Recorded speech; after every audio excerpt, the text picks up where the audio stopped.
Setiap perusahaan pasti punya strategi, tetapi berapa banyak strategi yang bisa benar-benar berjalan? Kita hidup di zaman di mana visi dan misi ini bisa ditulis dengan indah dan mudah, tetapi seringkali berakhir hanya sebagai tulisan atau hanya sebagai dokumen. Hari ini, saya Michelle Natania akan mengajak Anda melihat bagaimana strategi bisa benar-benar hidup, bagaimana sebuah perusahaan besar seperti PT Carun Pokpan Indonesia Tbk atau CPIN bisa memastikan strateginya berjalan dari visi menjadi suatu aksi. Dan kuncinya adalah dengan dua kata, yaitu kontrol dan evaluasi. Bukan hanya untuk mengejar profit, tetapi juga inovasi, keberlanjutan, dan juga kualitas hidup. Mari kita mulai dari perspektif keuangan. Bagi sebagian orang, keuangan mungkin hanya soal untung dan rugi, tetapi bagi perusahaan CPIN, keuangan ini adalah hasil dari keputusan yang bijak dan tanggung jawab jangka panjang. Target utama mereka yaitu yang pertama 20% pendapatan harus berasal dari ekspor dalam jangka waktu 3 tahun. Kenapa hal ini bisa dianggap penting? Karena CPIN ini ingin memperluas dampaknya secara global. Dan untuk itu, mereka harus membangun kemitraan dengan minimal 5 distributor di Asia dan juga di Timur Tengah. Lalu target yang kedua ada meningkatkan margin dari produk yang bernilai tambah, khususnya pada produk olahan sehat. Yang mana artinya CPN ini tidak lagi hanya menjual ayam potong, tetapi mengembangkan lini produknya seperti sosis yang rendah lemak, nugget tanpa MSG, atau makanan siap saji yang lebih sehat, dengan targetnya itu margin laba minimal sebesar 18%. Dan yang paling menarik, mereka ingin menurunkan biaya pengelolaan limbah sebesar 30% dalam 2 tahun. Ini bukan sekedar penghematan biasa, tetapi ini tentang mengubah beban menjadi suatu potensi. Dari limbah menjadi energi dan dari biaya menjadi suatu nilai tambah. Nah, tetapi keuntungan tersebut tidak bisa terjadi jika proses internalnya tidak mendukung, di mana CPN ini ingin ada efisiensi distribusi ekspor. Target mereka dengan waktu pengiriman atau lead time ke negara-negara di Asia Tenggara harus di bawah 7 hari. Solusinya dengan melakukan integrasi rantai pasok dengan ERP atau Enterprise Resource Planning, agar semua proses dari gudang hingga pelabuhan bisa dipantau secara real time. Lalu ada target inovasi produk, di mana produk saat ini tidak bisa menunggu. Dari ide ke pasar, mereka beri tenggat maksimal selama 6 bulan dengan cara membentuk tim R&D khusus, lalu menjalankan metode rapid prototyping atau uji coba cepat di pasar. Dan satu target yang paling revolusioner yaitu mengonversi 70% limbah menjadi energi atau menjadi pupuk. Yang mana ini bukan hanya mimpi hijau, mereka ini sudah membangun unit pengelolaan limbah di 3 pabrik utama. Bahkan mereka melatih staf operasional mereka agar bisa benar-benar paham bagaimana menjalankan sistem ini. Nah, tentunya semua proses itu akhirnya akan bermuara pada pelanggan. CPIN tahu bahwa mereka harus menaklukkan pasar-pasar baru yang mana targetnya itu melakukan ekspor ke 10 negara baru dalam waktu 3 tahun, termasuk di Asia dan juga di Timur Tengah.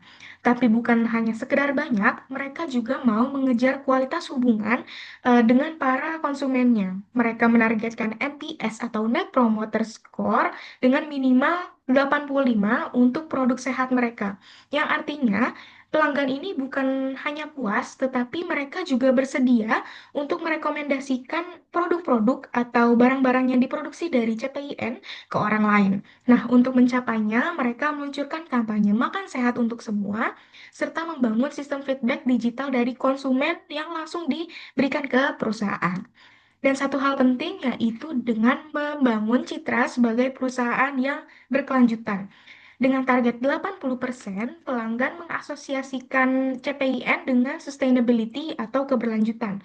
Mereka melakukan pelabelan ramah lingkungan, laporan keberlanjutan yang transparan, dan juga adanya publikasi aktif di media nasional dan juga di media global.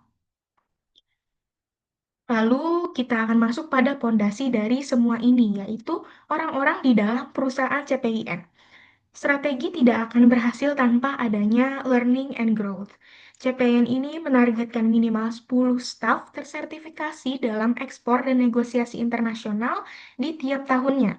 Ini penting agar ekspansi pasar ini bukan hanya sekedar impian, tetapi mereka ini benar-benar punya tim yang siap di garis depan. Mereka juga punya sistem inovasi internal yang targetnya ini 15 ide karyawan harus diimplementasikan setiap tahunnya, khususnya di bidang produk sehat dan juga di bidang pengolahan limbah. Karyawan yang ide-idenya ini berhasil dikomersialkan oleh perusahaan akan mendapatkan insentif khusus. Dan yang tak kalah penting, semua karyawan dari operator produksi hingga manajer ikut dalam pelatihan keberlanjutan yang berbasis ESG. Karena CPN ini sadar bahwa keberlanjutan ini bukan hanya soal teknologi, tetapi soal mindset manusia. Nah, setelah semua perencanaan dan inisiatif yang luar biasa tadi, muncul pertanyaan penting. Bagaimana kita tahu bahwa strategi ini bisa benar-benar berhasil? Jawabannya yaitu sederhana, yaitu dengan mengukur. CPIN tidak hanya mengandalkan insting atau perasaan, mereka juga membuat matriks-matriks kuantitatif yang spesifik, terukur, dan juga pastinya relevan di 4 pilar utama, yaitu di pilar pemasaran, SDM, operasi, dan juga keuangan. Yang pertama ada pilar pemasaran atau marketing, di mana di dunia pemasaran, keberhasilan bukan hanya tentang tampil keren di media sosial, tapi apakah itu berpengaruh? Jadi yang pertama ada indikator tentang tingkat kepuasan pelanggan terhadap makanan olahan. CPN ini menargetkan target yang tinggi dengan skor rata-rata kepuasan lebih dari 8,5 dari 10 secara global. Yang artinya dari sisi rasa, sisi kualitas, hingga dari sisi harga, semuanya ini harus memenuhi ekspektasi dari pelanggannya. Lalu ada indikator kedua yaitu penetrasi pasar ekspor. Ini yang mencakup berapa banyak negara baru yang bisa CPIN masuki. Target mereka adalah melakukan ekspor ke 10 negara baru sebelum akhir tahun 2026.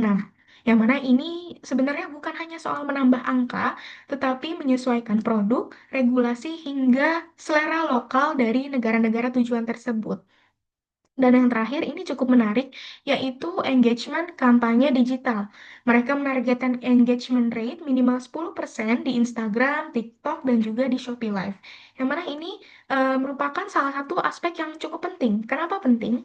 Karena dalam era digital, keterlibatan konsumen itu lebih bernilai daripada hanya sekedar jumlah followers di media sosial. Oke, selanjutnya kita bahas dari sisi SDM atau sisi human resource-nya. Karena tidak ada strategi yang bisa jalan tanpa ada manusia di dalamnya yang cakap dan juga loyal. Pertama, CPIN menargetkan 100% staf teknis utama harus tersertifikasi, yang mana sertifikasi ini termasuk sertifikasi agribisnis, keselamatan kerja, dan juga operasional pabrik. Lalu yang kedua, mereka ingin mempertahankan retensi karyawan di atas angka 90%. Yang mana 90% ini adalah angka yang cukup tinggi, artinya CPN ini ingin jadi tempat kerja yang orang-orang di dalamnya ini merasa betah, merasa dihargai, dan punya masa depan jika mereka bekerja di perusahaan tersebut. Lalu yang ketiga ada lebih dari 75% staf produksi dan juga staf distribusi harus ikut pelatihan teknis tahunan. Jadi, pelatihan yang dimaksud ini bukan sekedar kegiatan musiman di perusahaan CPIN, tapi dijadikan suatu rutinitas organisasi. Lalu dilanjutkan di lini operasional atau di lini operation management, di mana CPN ini punya fokus pada dua hal, yaitu hal tentang efisiensi dan juga keberlanjutan. Pertama, mereka ingin lebih dari 70% limbah ayam dan juga limbah pakan bisa diolah jadi biogas dan juga jadi kompos. Bayangkan limbah yang tadinya menjadi suatu masalah di perusahaan, kini bisa menjadi sumber energi dan juga pupuk menjadi suatu opportunity baru bagi perusahaan CPIN sendiri. Lalu yang kedua, mereka ingin menurunkan biaya produksi per unitnya sebesar 10% dalam 2 tahun. Caranya bisa melalui otomatisasi di mana ada mesin-mesin pintar, sistem integrasi, dan juga pengurangan pemborosan dari produksi mereka. Dan yang terakhir ada downtime produksi, di mana targetnya ini sangat ambisius, yaitu kurang dari 5 jam per bulan di setiap fasilitas utama mereka. Yang mana untuk industri seperti makanan, waktu adalah uang, di mana 1 jam downtime bisa berarti ribuan produk gagal diproduksi. Dan akhirnya kita akan bicara tentang angka yang semua investor tunggu-tunggu, yaitu performa finansial. Pertama, CPIN ingin pendapatan operasionalnya tumbuh 7% hingga 9% per tahunnya hingga pada akhir tahun 2026. Yang mana ini berarti mereka harus melakukan ekspansi terus-menerus, melakukan inovasi juga, dan juga harus tetap efisien. Lalu yang kedua, mereka ingin menaikkan EPS atau earning per share-nya dari Rp141 di tahun 2023 menjadi Rp170 pada tahun 2025, di mana EPS atau earning per share ini adalah suatu indikator kepercayaan investor terhadap kemampuan perusahaan dalam menghasilkan laba per sahamnya. Dan yang ketiga, mereka menargetkan ROE atau Return on Equity lebih dari 10% dalam 2 tahun. Yang mana ini artinya dari setiap modal yang ditanamkan pemegang saham, ada pengembalian yang jelas dan juga menjanjikan bagi mereka. Jadi kita lihat bahwa CPIN ini bukan hanya bicara soal visi, tapi mereka juga punya angka dan juga tenggat yang jelas untuk mencapai hal-hal tersebut. Nah, selanjutnya kita akan masuk pada bagian yang seringkali terlewat, tetapi ini cukup penting, yaitu pengukuran kualitatif. Karena ada hal-hal yang tidak bisa diukur dengan angka, tetapi cukup terasa dampaknya, seperti hal-hal tentang kepercayaan, kepuasan, dan juga motivasi. CPIN menyadari bahwa perasaan pelanggan dan juga karyawan di perusahaan itu punya pengaruh yang besar dan juga punya pengaruh langsung terhadap keberhasilan strategi-strategi mereka yang sudah mereka rencanakan sebelumnya. Yang pertama ada Customer Satisfaction Survey, di mana mereka ini mengajukan pertanyaan yang sangat manusiawi kepada pelanggan, seperti seberapa puas pelanggan terhadap rasa produk mereka, tekstur produk mereka, dan juga kesegaran dari produk mereka. Lalu ada pertanyaan seperti apakah produk CPN ini mudah ditemukan di toko atau di platform online, lalu apakah harga sesuai dengan kualitas yang didapatkan, ataupun pertanyaan seperti pelayanan pelanggan yang responsif dan membantu. Bahkan mereka juga mengecek apakah konsumen ini menyadari adanya inovasi sehat dari perusahaan, seperti adanya produk tanpa MSG atau produk yang rendah lemak. Dan yang menarik, mereka juga menanyakan kepada pelanggan informasi pada kemasan, seperti contohnya label nutrisi dan tanggal kadaluarsa, apakah mudah dipahami oleh pelanggan. Di mana semua itu menunjukkan bahwa CPN ini tidak sekedar menjual produk, tapi ingin membangun hubungan yang erat dengan konsumennya. Lalu, eh, bagaimana dengan karyawan? Ini bisa dilihat dari adanya Employee Satisfaction Survey. Mereka juga diberikan ruang untuk bersuara lewat survei yang mencakup pertanyaan-pertanyaan seperti apakah karyawan ini merasa informasi strategi perusahaan yang disampaikan eh, ke karyawannya ini cukup transparan, apakah keselamatan kerjanya juga dijaga, terutama di area pabrik atau di area lapangan, apakah fasilitas kerja mulai dari alat kerjanya atau APD-nya bisa mendukung produktivitas dari karyawannya. Lalu ada juga hal-hal penting seperti apakah karyawan bisa merasa termotivasi untuk memberikan kinerja yang terbaik setiap harinya ke perusahaan, ataupun apakah ada keseimbangan antara kerja dan juga kehidupan pribadi karyawan di perusahaan, di mana semua ini tuh menunjukkan satu hal, yaitu CPIN tidak ingin karyawan-karyawannya atau pekerjanya hanya datang dan bekerja, tetapi mereka ingin semua karyawan merasa terlibat, berarti dan juga terus bertumbuh. CPN ini mengajarkan kita satu hal penting, bahwa strategi bukanlah hanya sekedar tujuan, tetapi strategi adalah jalan. Dan agar jalan itu tidak hilang arah, dibutuhkan sistem kontrol yang kuat, dibutuhkan evaluasi yang jujur, dan juga butuh data dan juga butuh empati di dalamnya. CPIN bukan hanya bicara sekedar ekspansi dan juga keuntungan atau laba, tetapi juga tentang kesehatan masyarakatnya, lingkungan hidup, dan juga martabat para karyawannya. Ini adalah contoh nyata bagaimana strategi bisa dikontrol dan bisa dievaluasi secara menyeluruh, mulai dari KPI keuangan, inovasi produk, kepuasan pelanggan, hingga pada kebahagiaan atau kesejahteraan para karyawannya. Dan jika satu perusahaan bisa melakukan ini, bayangkan dampaknya jika 1.000 perusahaan bisa melakukannya juga. Terima kasih atas perhatiannya. Semoga kita semua bisa terinspirasi untuk tidak hanya membuat strategi, tetapi juga menjalankannya dengan kontrol dan juga integritas.